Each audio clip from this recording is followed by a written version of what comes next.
صالح علیہ السلام کے بعد اللہ تعالیٰ نے سیدنا ابراہیم علیہ السلام کو مبعوث فرمایا۔ ابراہیم علیہ السلام جد الانبیاء ہیں، عظیم المرتبت اور اولو العزم پیغمبر ہیں۔ آپ کے والد کا نام طارق تھا، جبکہ اس کا لقب آزر تھا۔ آزر مدد کرنے والے کو کہتے ہیں۔ یہ شخص اپنے قبیلے کے افراد کی مدد کیا کرتا تھا، غمخواری کرتا تھا، اس لیے اس کا لقب آزر مشہور ہو گیا تھا۔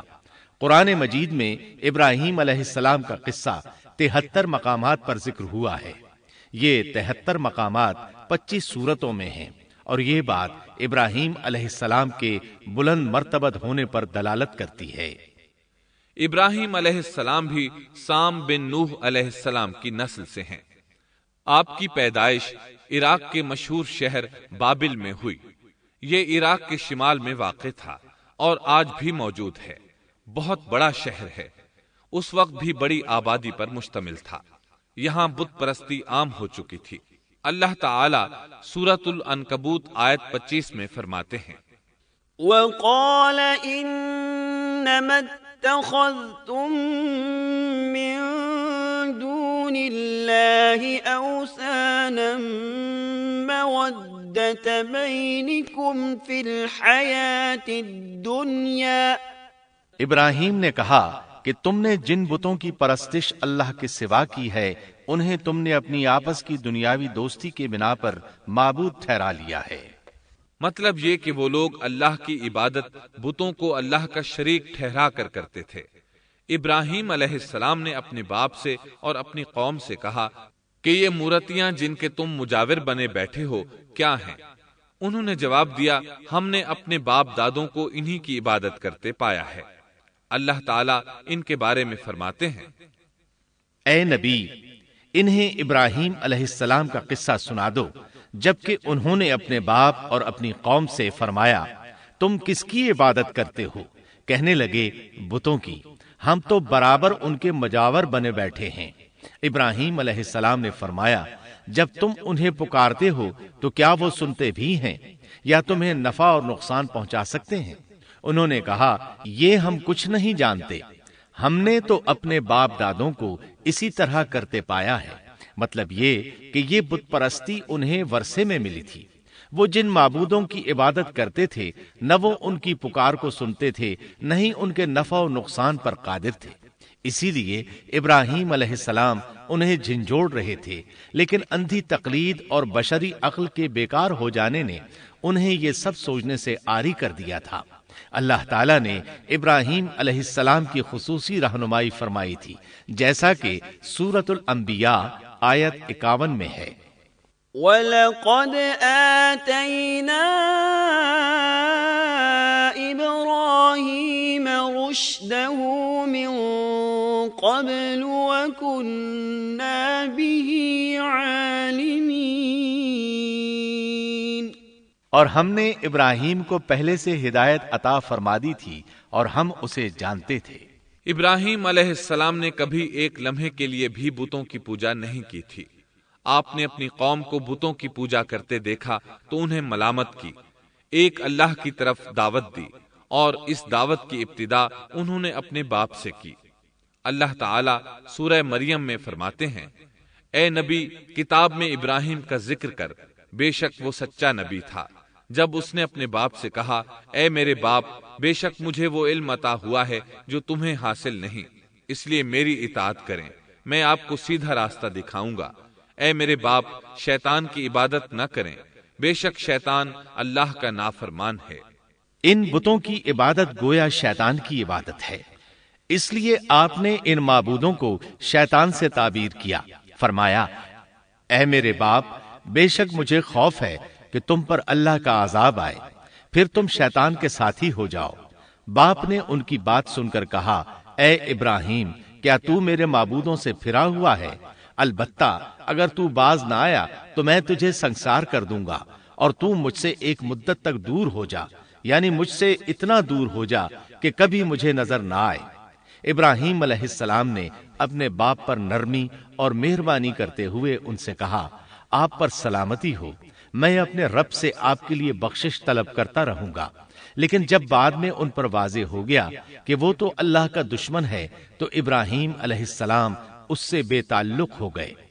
سورہ توبہ آیت 114 میں اللہ فرماتے ہیں وما كان استغفار إبراهيم لأبيه إلا عن موعدة وعدها إياه فلما تبين له أنه عدو لله تبرأ منه ان ابراہیم لأواہ حلیم۔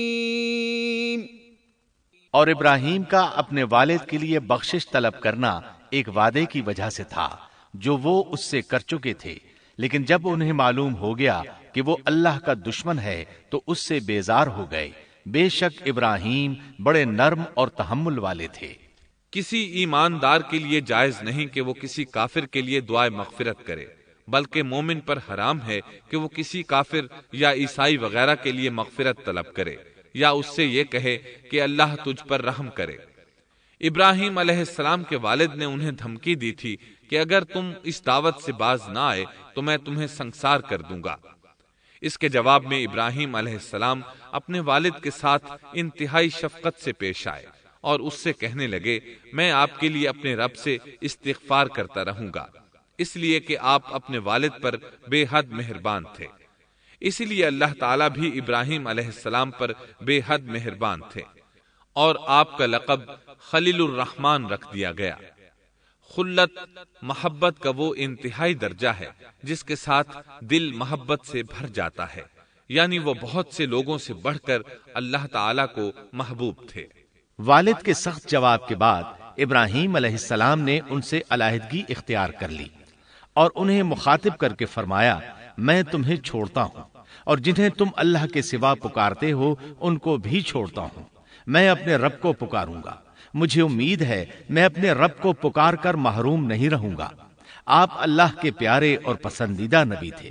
جب آپ نے اپنی قوم کو توحید کی دعوت دی اس وقت آپ نوجوان تھے، آپ کی عمر 16 سال تھی۔ ساتھ میں آپ اس بات پر غور و فکر بھی کرتے کہ آخر یہ لوگ بتوں کی پوجا کیوں کرتے ہیں۔ آپ کا دل ان کے شرک پر بہت کوڑتا۔ آخر آپ نے مصمم ارادہ کر لیا کہ اس شر اور فساد کی جڑ کو کاٹ کر رہیں گے، یعنی ان بتوں کو توڑ کر رہیں گے۔ آپ اپنی قوم کو بتوں کو توڑ دینے کی دھمکی دیتے رہے۔ اس دھمکی کا ذکر اللہ تعالیٰ نے سورۃ الانبیاء آیت 57 میں کیا ہے۔ وَتَاللَّهِ لَأَكِيدَنَّ أَصْنَامَكُمْ بَعْدَ أَن تُوَلُّوا مُدْبِرِينَ۔ اور اللہ کی قسم میں تمہارے بتوں کا علاج کروں گا جب تم پیٹھ پھیر کر جا چکے ہوگے۔ یہ بات ابراہیم علیہ السلام نے پوشیدہ نہیں اعلانیہ کہی تھی۔ آخر انتظار کا وقت ختم ہوا، عید کا دن آ پہنچا۔ عید کے دن وہ لوگ صبح سویرے گھر سے نکلنے سے پہلے کھانا پکا کر اپنے معبودوں کے سامنے رکھتے تھے، پھر شہر سے باہر ایک میدان میں جمع ہوتے، وہاں کھیلتے کودتے خوشیاں مناتے، ناز سے چلتے پھرتے اور کھانا کھاتے۔ شام کو گھروں کی طرف آتے، صبح بتوں کے پاس جو کھانا رکھ گئے تھے اس کو اٹھاتے اور تبرک سمجھ کر کھا جاتے۔ اپنے معمول کے مطابق انہوں نے عید کی تیاری کر لی، لیکن ابراہیم علیہ السلام تیار نہ ہوئے، اس لیے کہ وہ تو ان کے ساتھ جانے کا ارادہ ہی نہیں رکھتے تھے۔ وہ لوگ جانے سے پہلے ابراہیم علیہ السلام کے پاس آئے اور کہنے لگے کیا آپ ہمارے ساتھ نہیں جائیں گے؟ سیدنا ابراہیم علیہ السلام نے آسمان کی طرف نگاہ کی اور فرمایا میں بیمار ہوں۔ یہ تمام واقعہ سورۃ الانبیاء آیات 51 تا 58 میں بیان ہوا ہے۔ یقیناً ہم نے ابراہیم کو پہلے سے ہدایت فرما دی تھی اور ہم اسے جانتے تھے، جبکہ اس نے اپنے باپ سے اور اپنی قوم سے کہا کہ یہ مورتیاں جن کے تم مجاور بنے بیٹھے ہو کیا ہیں؟ سب نے کہا ہم نے اپنے باپ دادوں کو انہی کی عبادت کرتے پایا ہے۔ آپ نے فرمایا پھر تو تم اور تمہارے باپ دادا سبھی یقیناً کھلی گمراہی میں مبتلا رہے۔ کہنے لگے کیا آپ سچ مچ ہمارے پاس حق لائے ہیں یا یوں ہی مذاق کر رہے ہیں؟ آپ نے فرمایا نہیں نہیں، در حقیقت تم سب کا پروردگار تو وہ ہے جو آسمان و زمین کا مالک ہے، جس نے انہیں پیدا کیا ہے۔ میں تو ایسی بات کا گواہ اور قائل ہوں، اور اللہ کی قسم میں تمہارے ان معبودوں کا علاج تمہاری غیر موجودگی میں کروں گا۔ پس اس نے ان سب کے ٹکڑے کر دیے، البتہ صرف بڑے بت کو چھوڑ دیا، یہ اس لیے کیا کہ وہ سب اس کی طرف لوٹے۔ ابراہیم علیہ السلام نے لوگوں کے ساتھ عیدگاہ جانے سے انکار کیا اور عذر پیش کیا کہ وہ بیمار ہیں۔ وہ لوگ آپ کو چھوڑ کر چلے گئے۔ بعد میں ابراہیم علیہ السلام ان بتوں کے پاس گئے، دیکھا کہ ان کے سامنے کھانا پڑا ہے۔ چونکہ سب لوگ کھانا لائے تھے اس لیے یہ کھانا بہت زیادہ تھا، لیکن ان جھوٹے معبودوں نے اسے کھانا تو درکنار اس کو چھوا تک نہ تھا۔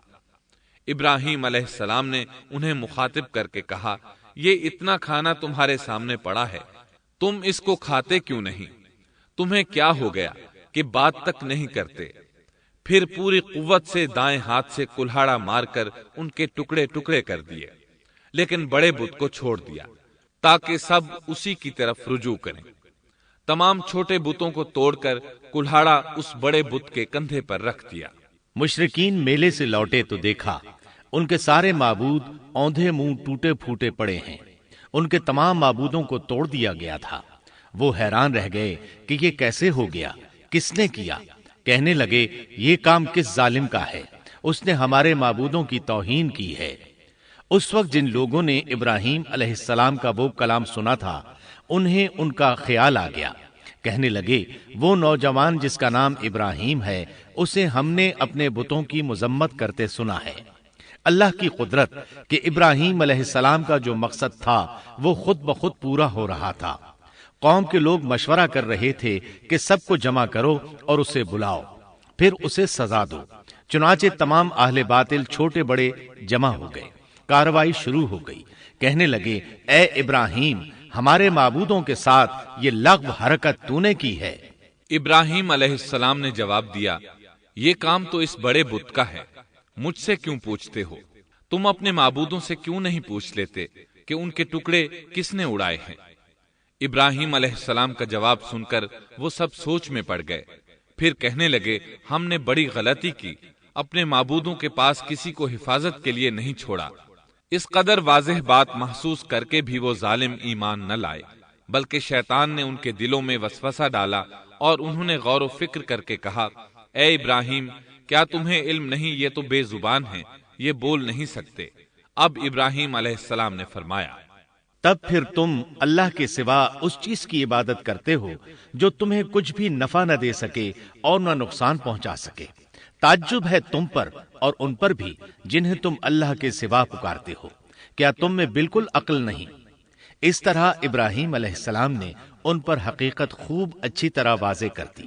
ان سے فرمایا تم ان کی پوجا کرتے ہو جن کو تم خود تراشتے ہو، یعنی ان کا حال تو یہ ہے کہ تم نے ان کو خود اپنے ہاتھوں سے تراشا اور ان کی عبادت کرنے لگے، جبکہ تمہیں اور تمہاری بنائی ہوئی چیزوں کو اللہ ہی نے پیدا کیا ہے۔ ابراہیم علیہ السلام نے ایک کلہاڑے کی مدد سے ان سب بتوں کو تہس نہس کر دیا تھا۔ یہ اس بات کی واضح ترین نشانی تھی کہ یہ بالکل بے بس ہیں، لیکن اس واضح نشانی کے باوجود وہ اپنے کفر ہی پر ڈٹے رہے اور لگے ابراہیم علیہ السلام کو دھمکیاں دینے۔ قالوا ابنوا له بنيانا فألقوه في الجحيم۔ کہنے لگے اس کے لیے ایک آتش کدہ بناؤ اور اسے اس دہکتی آگ میں ڈال دو۔ پھر ان لوگوں نے ایک چٹیل میدان کا انتخاب کیا جہاں مٹی نام کی کوئی چیز نہیں تھی۔ اس میدان کو پتھروں کی باڑ کے ساتھ گھیر دیا گیا۔ پھر سب لوگوں کو حکم دیا گیا کہ وہ لکڑیاں جمع کر کے اس گھیری ہوئی جگہ میں رکھیں۔ چنانچہ سب لوگ لکڑیاں جمع کر کے وہاں لانے لگے، یہاں تک کہ عورتوں اور بچوں نے بھی اس کام میں بڑھ چڑھ کر حصہ لیا۔ میدان میں اتنی لکڑیاں جمع ہو گئیں کہ زمین نظر نہیں آتی تھی۔ یہ لکڑیاں زمین پر ایک اونچی دیوار محسوس ہوتی تھیں۔ پھر ان لکڑیوں کو آگ لگائی گئی، جب آگ کے شعلے آسمان سے باتیں کرنے لگے تو انہوں نے ابراہیم علیہ السلام کو آگ میں ڈالنے کے لیے ایک جھولا تیار کیا۔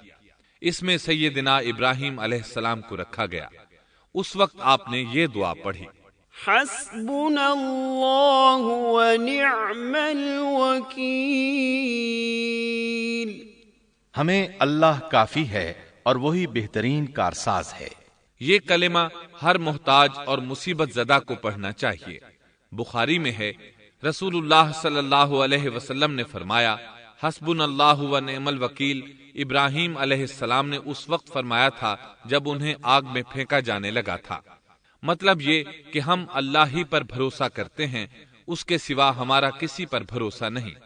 بعض روایات میں یہ بھی ہے کہ جب ابراہیم علیہ السلام کو آگ میں ڈالا جانے لگا تو جبریل علیہ السلام آئے اور کہا، اے ابراہیم، کوئی حاجت ہے تو میں حاضر ہوں۔